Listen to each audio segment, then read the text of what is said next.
So in grand household, like the palaces, it was common that you would collect from the Middle Ages, you would have an almoner who would collect the first cuts of meat from the table, and that would be distributed to the poor who waited hungrily at the gates. And in King Henry VIII's household, there's a kind of order that comes in that means everyone in court has to send their scraps, their leftovers, to the almoner, who has two big bowls, pots, one for liquids and one for food scraps. And then it would be up to the almoner, to then go and distribute that to people waiting for it. So there were kind of mechanisms to, take the edge off that excessive consumption, I suppose. I think religion really was a way of thinking that people lived by when they're thinking about food waste. So, ordinary people as well would have been preached to make sure that they didn't waste their food. You have things like the feeding of the 5,000, and Jesus says something like, gather up the leftovers, nothing is wasted.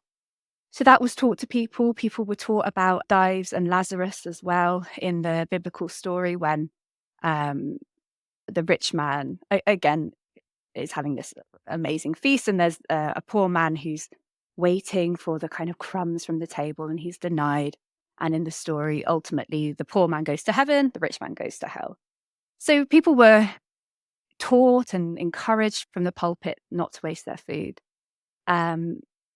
Even people who had less would have been, with that kind of religious motivation, taught to give what they did have to poor neighbours.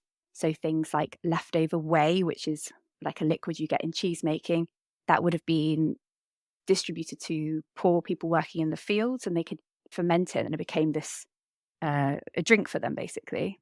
Yeah, so that was one way. And then practically, a huge way of preventing food waste was preservation. And I think we don't really think about that so much today, because we're so used to just bunging it in the fridge or the freezer, right? But that's really a modern thing. Then it was, you use sugar or salt, vinegars, or kind of fermentation to preserve your food. You'd have, in the rich households, it was a delicate art of preserving. You'd have the gentlewomen would have spent long hours in a still room, which is a specific room with the special equipment where they could preserve the harvest of fruit with sugar, and they'd make marmalades and jellies and that kind of thing.